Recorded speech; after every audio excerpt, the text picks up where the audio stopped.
En esta ocasión nos encontramos en la primera epístola del apóstol Pablo a los Corintios y vamos a considerar el capítulo primero y el versículo 18 a la luz del pasaje que hemos estado leyendo. Y dice el apóstol aquí en 1 Corintios capítulo primero versículo 18: porque la palabra de la cruz es locura a los que se pierden, pero a los que se salvan, esto es a nosotros, es poder de Dios.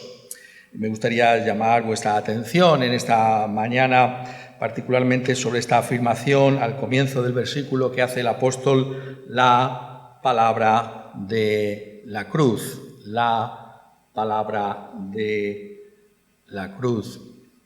Como todos sabemos, nos encontramos en esta ocasión festiva para las iglesias evangélicas, como es este fin de semana de la Reforma protestante del siglo XVI. Estamos recordando los grandes hechos de Dios en la historia. La misma Escritura nos anima constantemente a que prestemos atención a lo que Dios ha hecho en la historia. En realidad, la Biblia, si lo pensáis bien, es un libro de historia, los grandes hechos de Dios en la historia, hechos redentores, hechos por los que damos gracias a Dios. Y nosotros, en esa buena providencia de Dios, como iglesias evangélicas, reconocemos esa deuda de gratitud para con nuestro Dios en la historia, lo que Él ha hecho para nuestra salvación, lo que realizó para que la Iglesia pudiera seguir siendo fiel a ese mensaje que encontramos en las Escrituras. Eso es lo que recordamos en una fecha como esta, el 31 de octubre de 1517, cuando Martín Lutero colgó esas 95 tesis en la puerta del castillo iglesia de Wittenberg en Alemania.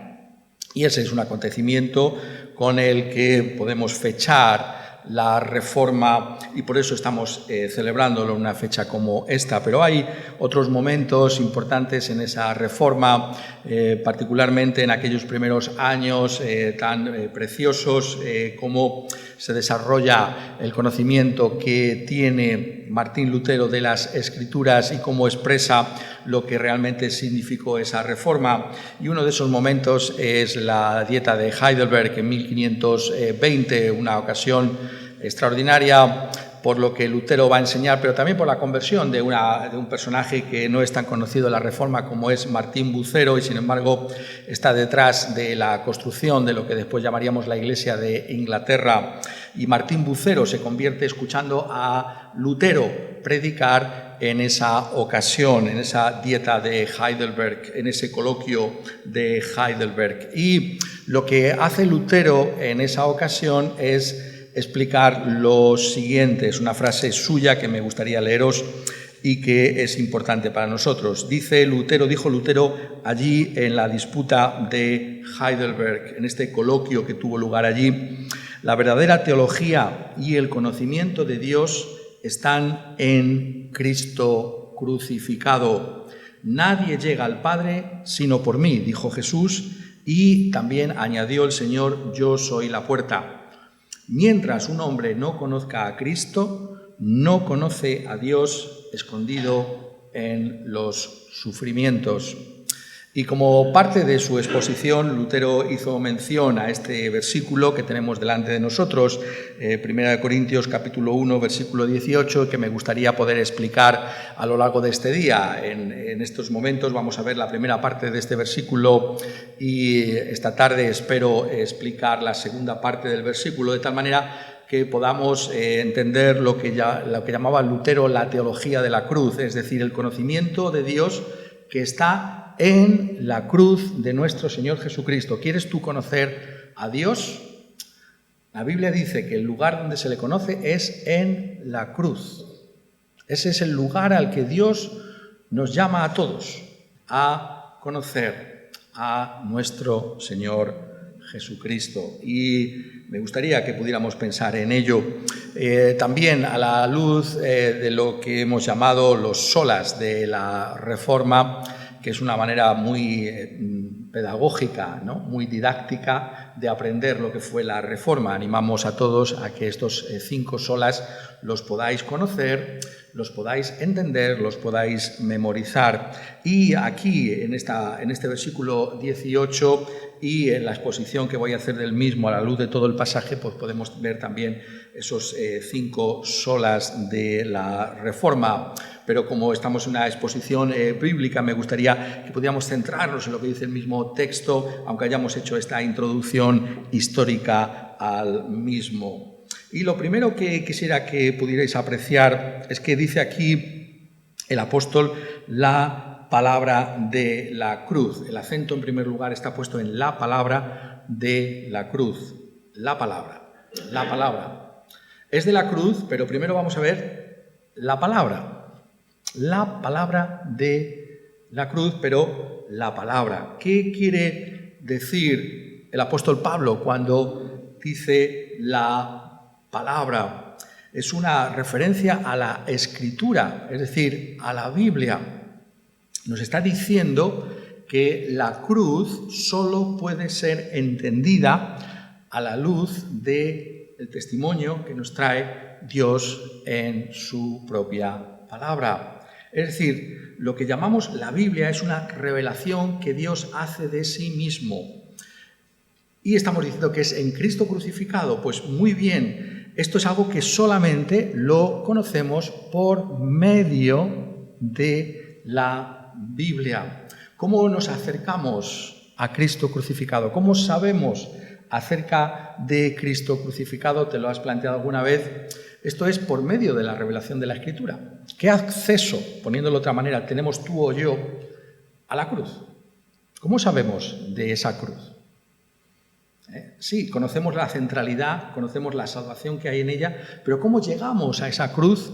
Pues bien, el apóstol dice que es la palabra de la cruz. Esto es fundamental desde muchos puntos de vista, pero el que nos interesa a nosotros es el siguiente. Cuando nos acercamos a un libro como la Biblia, tenemos que ser conscientes de que es un solo libro. Es decir, hablamos muchas veces de que son 66 libros, de que es una colección de libros, pero la convicción que tenemos acerca de la Biblia es que es un conjunto, es un solo libro. ¿Por qué? Porque tiene una nota que la caracteriza desde el principio hasta el final de la misma, que es Cristo Jesús. Es decir, Cristo Jesús es el protagonista tanto del Nuevo Testamento, que podríamos decir, eso lo sabemos bien, como lo que quizás no sabemos tanto, el Antiguo Testamento. De tal manera que toda la Biblia gira en torno a la persona de nuestro Señor Jesucristo. Y eso es lo que le da su unidad. Esto, como sabéis, por el énfasis que hacemos aquí desde nuestro ministerio en la Iglesia de Alcázar, es muy importante en temas prácticos, ¿no?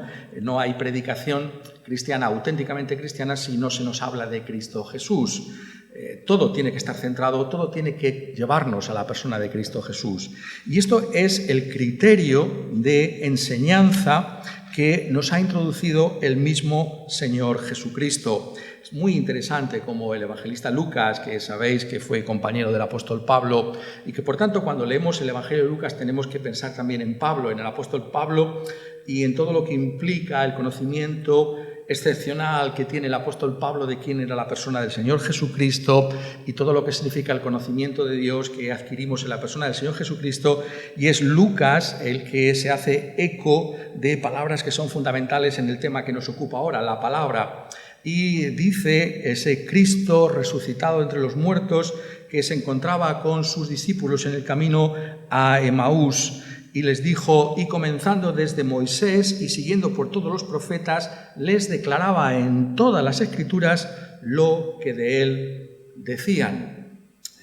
Esto es curioso, ¿no? Como el Cristo resucitado habla con estos discípulos en el camino a Emaús y les dice, pues mirad, desde Moisés, todos los profetas hablan de mí, hablan del Mesías, hablan del Cristo. Y en este mismo capítulo 24 y en el versículo 44, cuando Jesús se aparece a sus discípulos, dice, a todos sus discípulos, dice: estas son las palabras que os hablé estando aún con vosotros, que era necesario que se cumpliese todo lo que está escrito de mí en la ley de Moisés, en los profetas y en los salmos. Entonces les abrió el entendimiento para que comprendiesen las Escrituras y les dijo: así está escrito y así fue necesario que el Cristo padeciese y resucitase de los muertos al tercer día. Y está diciendo que todo el Antiguo Testamento es un testimonio de Cristo Jesús, que la única manera de entender el Antiguo Testamento es si nos damos cuenta de que Cristo está presente en él. Como decía Agustín de Hipona, el gran padre de la Iglesia, el Nuevo Testamento está latente ahí en el Antiguo Testamento. Hay algo que late, ¿no? ¿Y cómo lo vemos? Lo vemos porque es patente el Antiguo Testamento en el Nuevo Testamento, nos decía Agustín de Hipona. Es decir, la figura de Cristo está en ambos testamentos. Cristo es el centro de las Escrituras. No hay lectura de la Biblia, si la queremos llamar cristiana, que ponga a un lado o arrincone a la persona del Señor Jesucristo. Tenemos que darnos cuenta de esa centralidad de Cristo en toda la Biblia. Pero la nota distintiva aquí es esta, que no es solamente la persona del Mesías, sino Cristo crucificado. No es solamente que Él es el Mesías, Él es Dios hombre, sino que Él fue crucificado. La Biblia no solamente nos habla de el hombre más excepcional que jamás ha pisado la tierra, no nos habla solamente de que Dios vendría a este mundo en la figura del Señor Jesucristo. La Biblia nos dice que Él vino con el propósito de morir. Y el Antiguo Testamento anticipa, por medio de la ley de Moisés, la ley de las ceremonias, de la ley que allí aparece en el Pentateuco, lo que iba a ser esa gran obra de redención del hombre que está en la cruz. Y los profetas, particularmente el profeta evangélico Isaías, nos está hablando de la cruz de Cristo Jesús, de la redención que tenemos en Él. Esa es la palabra de la cruz, es decir, la cruz es el criterio que tenemos para manejar la Escritura. Miras, cuando lees la Biblia, ¿buscas a Cristo Jesús en la misma? No es suficiente simplemente con encontrar lecciones, ¿no?, muchas veces morales o de ética cristiana en la Biblia, ¿no? Tenemos que encontrar a Cristo. ¿No? Esa es la única lectura legítima que podemos hacer de la Escritura. ¿Dónde está Cristo aquí? ¿Qué me dice este pasaje de Cristo? ¿Qué me está hablando este pasaje de la salvación por medio de la cruz del Señor Jesucristo? Somos conscientes de lo que significa la palabra centrada en la cruz, la palabra de la cruz. Pero es muy interesante, ¿no?, que la manera, si me permitís que lo diga así, polémica en la que el apóstol Pablo escribe esta primera epístola a los Corintios, ¿no? No tenemos el tiempo para entrar en las razones por las que escribe del modo en que lo hace, pero es obvio que el apóstol está presentándolo, lo que es el Evangelio, la palabra de la cruz, en contraste, ¿no?, con lo que estaba pasando en la iglesia de Corinto, que era, como tantas veces ocurre, un reflejo de lo que pasaba en la sociedad en Corinto mismo, en la ciudad misma de Corinto. Porque la palabra de la cruz, y estamos poniendo todavía el acento en la palabra, tiene que verse a la luz de lo que Pablo escribe aquí en los siguientes versículos, porque él explica, ¿no?, lo que quiere decir con esa palabra de la cruz en la siguiente exposición de lo que está escribiendo en esta epístola. Dice en el versículo 19, pues está escrito: destruiré la sabiduría de los sabios y desecharé el entendimiento de los entendidos. ¿Dónde está el sabio? ¿Dónde está el escriba? ¿Dónde está el disputador de este siglo? ¿No ha enloquecido acaso Dios la sabiduría del mundo? Pues ya que en la sabiduría de Dios el mundo no conoció a Dios, mediante la sabiduría agradó a Dios salvar a los creyentes por la locura de un mensaje que se está predicando. Los judíos, ¿qué piden? Señales, milagros. Pero los griegos buscan sabiduría. Pero nosotros, dice, predicamos a Cristo crucificado, para los judíos ciertamente tropezadero y para los gentiles locura. ¿Qué está diciendo aquí el apóstol? Está diciéndonos que esa palabra de la cruz, esa palabra revelada por Dios en la Biblia, es una palabra paradójica, es una palabra chocante, es una palabra que rompe los moldes y los esquemas, la forma de pensar y de actuar que tiene este mundo. Eso es lo que está diciendo. Eso, por cierto, fue también el gran descubrimiento de la Reforma del siglo XVI. ¿Qué hace Lutero? Lutero redescubre lo que es la cruz a la luz de lo que lo estamos llamando la soteriología de la cruz, ¿no? Y él lo contrapone con lo que llama la teología de la gloria, de la Iglesia Católica de Roma, la Iglesia medieval, es la teología de la gloria. ¿Dónde está Dios?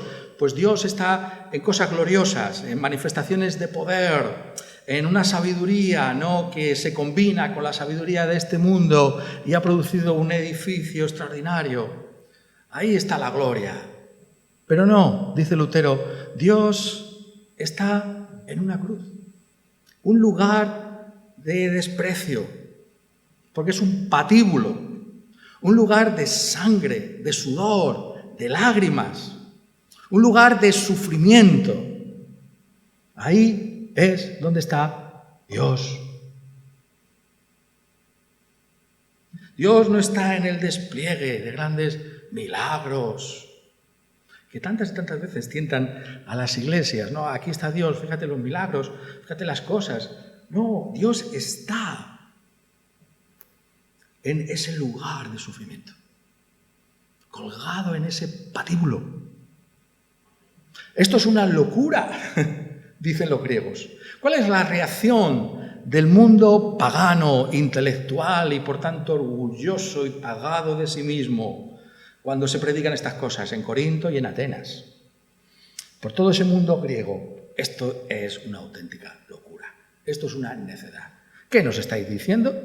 ¿Que Dios está en un criminal crucificado por el Imperio Romano, por la máxima autoridad del imperio, en esa provincia apartada y oculta que es Palestina, Siria, donde sea? Sin embargo, es ahí donde está Dios. En esa necedad, en esa contradicción, porque qué mayor evidencia de debilidad que uno colgado en una cruz. Si eres Dios, ahí vemos esa teología de la gloria, si eres Dios, le decían, bájate y creeremos en ti. Pero Cristo no descendió de esa cruz. Ese hombre abandonado, ese hombre vilipendiado, ese hombre sufriendo física, mental y espiritualmente, porque llevaba todo el peso de la ira de Dios sobre él. Es ahí donde está Dios. Esa es la paradoja de la palabra de Dios. Ese es el auténtico escándalo, que es la palabra que aquí se usa y que caracterizó a los judíos contemporáneos de Cristo y de Pablo y a tantos otros hoy en día, judíos o no judíos. El escándalo, la palabra que aquí se traduce como tropezadero, es un escándalo. Esto es un escándalo. Pero ¿cómo nos puedes decir que Dios está ahí? ¿Acaso no es nuestro Dios el que abrió el Mar Rojo? ¿Acaso no tenemos la ley de Moisés que nos ha hecho superiores a cualquier otro pueblo? ¿Acaso no somos los mejores de la tierra? ¿Qué escándalo es este? ¿Cómo va a ser nuestro Mesías un criminal crucificado? Esto no lo podemos soportar. No lo podemos aceptar, de ningún modo. Pero esa es la palabra de la Escritura. Esa es la realidad del testimonio que trae la Biblia. Dios está en ese sufrimiento. Y por eso, curiosamente, el mensaje cristiano de Cristo crucificado es el único mensaje que verdaderamente puede ayudarnos cuando estamos sufriendo. Cuando estamos en tribulaciones y en dificultades. Porque Dios estaba con Cristo crucificado. Y por eso el mensaje de la cruz, la palabra de la cruz, trae el único consuelo posible en los momentos de enfermedad, de muerte, de contradicción, de pecado, de sufrimiento de todo tipo que podemos experimentar en esta vida. Porque Dios está ahí. ¿Dónde está nuestro Dios? Nuestro Dios está en una cruz. Ese es el auténtico conocimiento de Dios. La palabra teología, ya sabéis qué significa el conocimiento de Dios. ¿Qué conocimiento de Dios tenemos? El que nos transmite la cruz. Ahí está Dios. Ese es nuestro Dios. Ese es el Dios que presentan las Escrituras. Esto es la paradoja de la palabra. Y esto nos está demostrando precisamente que esta palabra es divina. No sé si somos conscientes de eso, ¿no? La gente dice, la Biblia, ¿cómo sé yo? Bueno, es que rompe cualquier esquema humano, porque nuestra sociedad está basada en esos mismos presupuestos, ¿no? ¿Qué importa aquí el poderoso? El que tiene, ¿no?, medios económicos, el que tiene salud, el que tiene en su mano cualquier recurso. Eso es lo que importa en un mundo como este. Pero Dios no está ahí. Eso es una teología de la gloria. Dios está en el sufrimiento, en la contradicción, en nuestra incapacidad, en nuestra frustración. Ahí está Dios con nosotros. Le conocemos en la cruz. Y por tanto, la Biblia nos está mostrando ella misma, al plantearnos la cruz, qué es la palabra de Dios. Porque ¿cómo puede haber un mensaje como este si no es un mensaje divino? No es un mensaje hecho por nosotros, porque nosotros ¿qué mensaje transmitimos al mundo, la humanidad que no conoce a Dios? Son teologías de gloria. De lo que puedo hacer, de lo que sé, del poder del fuerte sobre el débil, del listo sobre el que no lo es tanto. El mundo está construido sobre eso.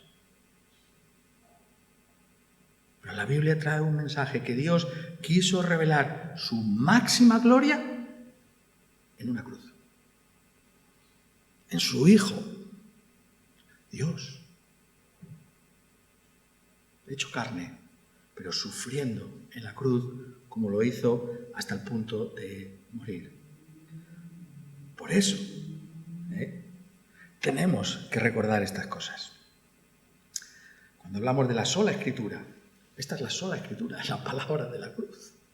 No es simplemente una referencia a que la Biblia es nuestra única y final autoridad en todo lo que practicamos o creemos, no. Es mucho más que eso, es la palabra de la cruz. Nos centra en Cristo Jesús. ¿Crees en sola Escritura? Pues entonces tu vida tiene que estar centrada en la cruz. Tienes que ver todo a la luz de la cruz de Cristo Jesús.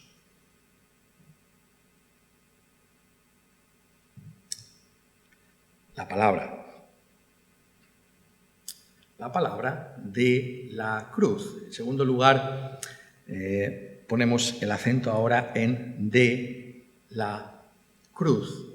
El primer acento estaba en la palabra, el segundo acento está ahora de la cruz.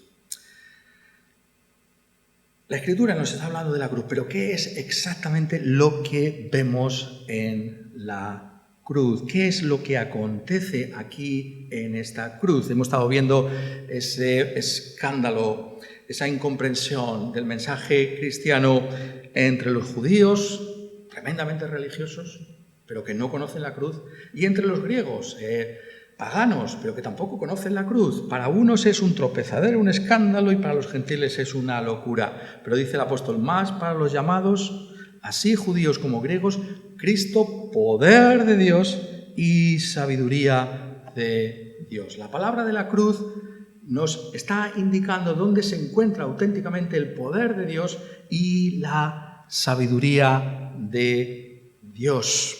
El auténtico poder de Dios resplandece como en ningún otro sitio en la cruz. La sabiduría de Dios resplandece como en ningún otro sitio en la cruz. Cuando hablamos del poder de Dios, podemos pensar en la creación del mundo. Ahí vemos el poder de Dios. Podemos pensar en la creación del mundo también como la explicación. Está aquí porque Dios muestra su sabiduría en la ordenación de todas las cosas. Pero Pablo dice, donde realmente, en toda su profundidad, en toda su gloria, vemos el poder y la sabiduría de Dios, es en la cruz.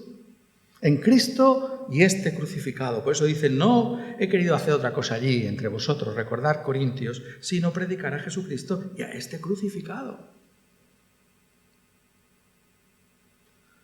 El poder de Dios y la sabiduría de Dios.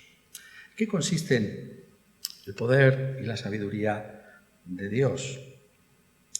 ¿Qué es la sabiduría de Dios? La sabiduría de Dios tiene que ver con el conocimiento que Dios tiene de todas las cosas y cómo estas cosas funcionan. Dios es el creador de todo, Dios es el único redentor. Hay una sabiduría divina que, a menos que nos sea revelada, nosotros no podemos recibir. La palabra, la Biblia es la que nos ilumina acerca de esa sabiduría. Damos gracias a Dios por tener la Biblia, porque tenemos una sabiduría que este mundo no puede tener. Una sabiduría que va a explicar en el capítulo 2, que nos viene por el Espíritu Santo, que nos concede que podamos pensar como Cristo Jesús lo hace. Que podamos ver las cosas como Cristo Jesús las vio y como los apóstoles nos explican en la Escritura. Esa sabiduría de Dios consiste en la armonía del carácter de Dios en cuanto a nuestra propia salvación. Lo pongo de otra manera. Dios es un Dios santo. Dios no puede tolerar el pecado. Dios tiene que juzgar justamente al pecador y condenarlo. Esa es la realidad del carácter de Dios. Y Dios, al mismo tiempo, nuevamente la paradoja, nos enseña en las Escrituras que es un Dios de amor, es un Dios de misericordia, es un Dios de clemencia. No es algo tan extraordinario, ¿no? Cuando vemos todo el Antiguo Testamento, sabéis que lo recorre esa cordillera, ¿no?, del Himalaya y que tiene esos puntos álgidos, ¿no?, como sería el Everest, el punto más alto de la Tierra. ¿Y cuál es el punto más alto de la Tierra en todo el Antiguo Testamento? Es cuando Dios se aparece a Moisés y le dice: yo soy un Dios clemente y misericordioso, de gracia, de compasión y de misericordia. Y el auténtico conocimiento del Antiguo Testamento es reconocer cómo es ese Dios de amor y de misericordia. Y por eso la paradoja, ¿no?, de aquel Jonás, por ilustrarlo de alguna manera, cuando está en Nínive y dice: ya sabía yo lo que iba a pasar aquí. Yo sabía lo que iba a pasar aquí, que tú ibas a tener misericordia de los ninivitas.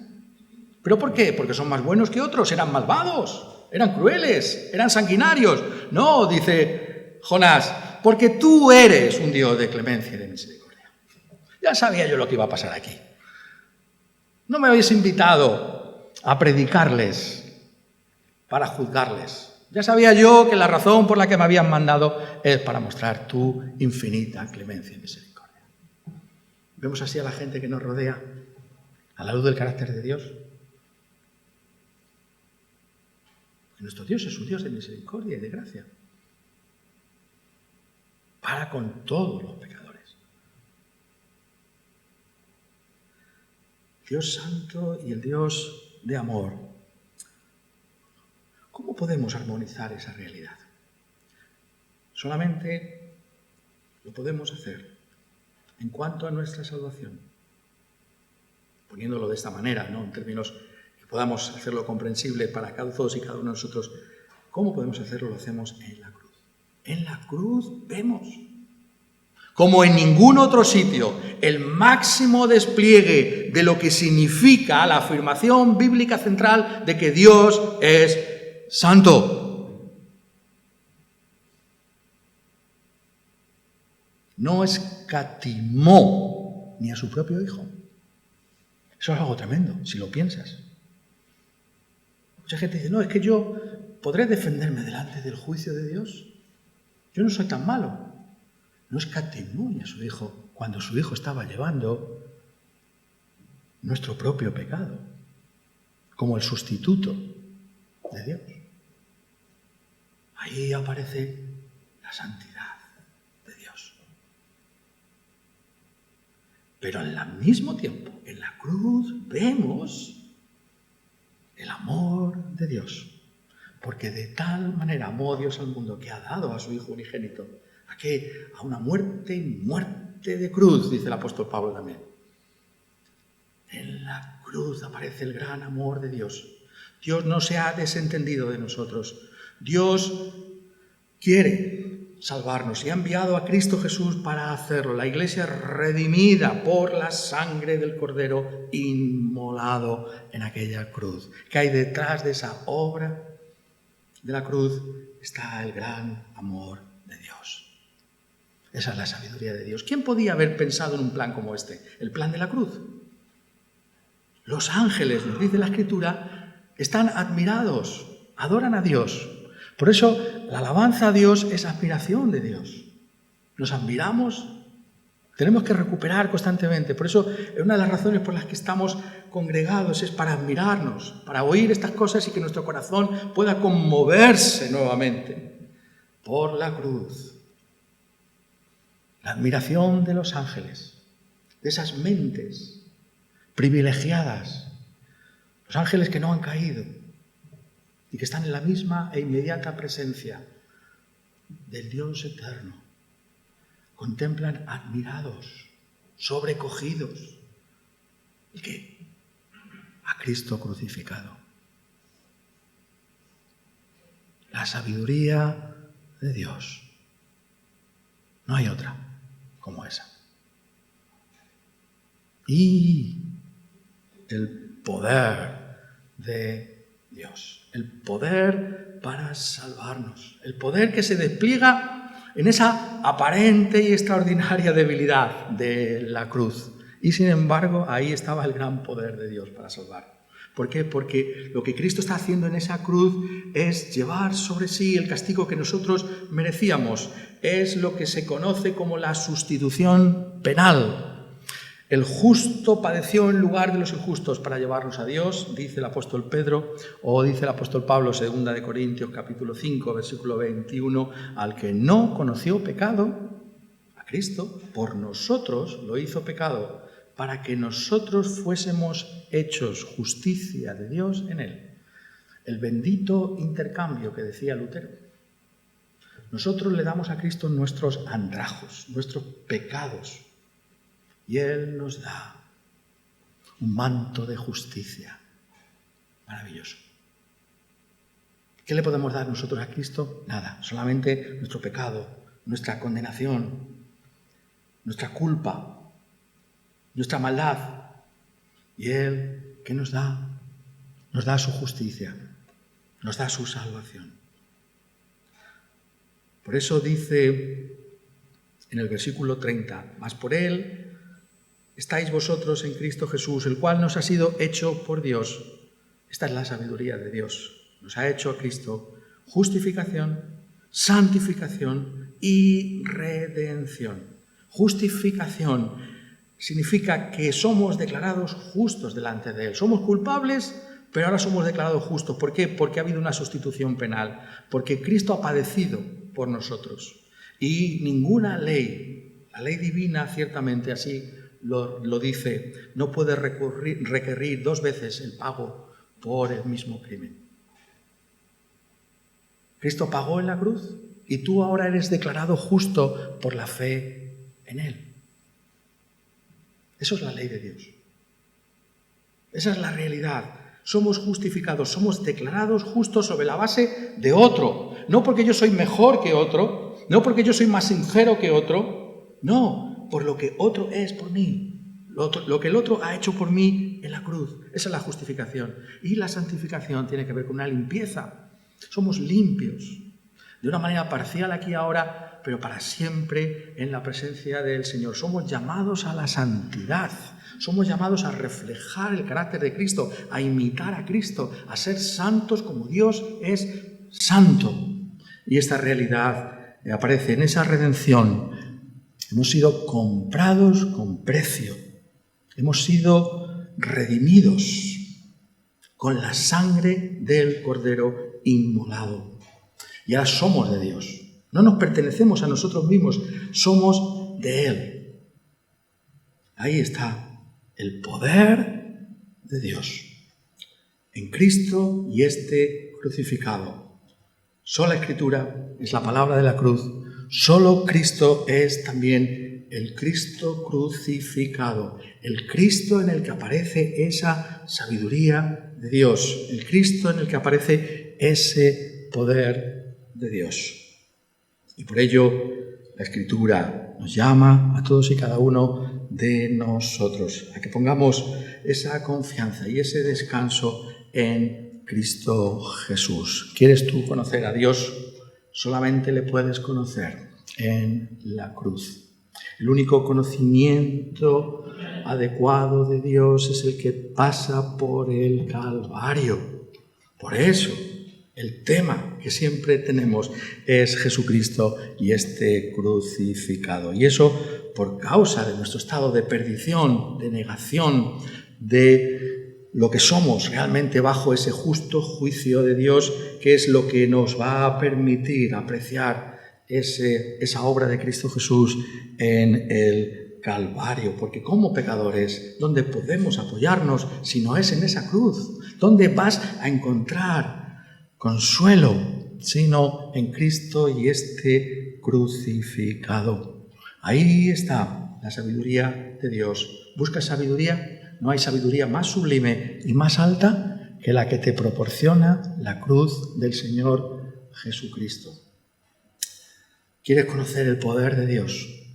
Ese poder está en la cruz. Ese poder que nos salva, siendo nosotros pecadores perdidos y bajo ese justo juicio de Dios. La salvación está solamente en esa cruz. Ahí está el poder de Dios. Si tú has creído, si tú descansas en Cristo Jesús y esté crucificado para salvación, tú eres un ejemplo del gran poder de Dios. Ahí está el poder de Dios. En esa confianza que tenemos en Él. Por tanto, recordamos la realidad de lo que significa la reforma. El auténtico conocimiento de Dios está en Cristo Jesús y el crucificado. Ese es el centro neurálgico de nuestra fe cristiana. Abracemos la cruz. Veamos todas las cosas a la luz de la cruz del Señor Jesucristo, para que Él pueda ser glorificado en medio nuestro. Que así sea en todos nosotros. Amén.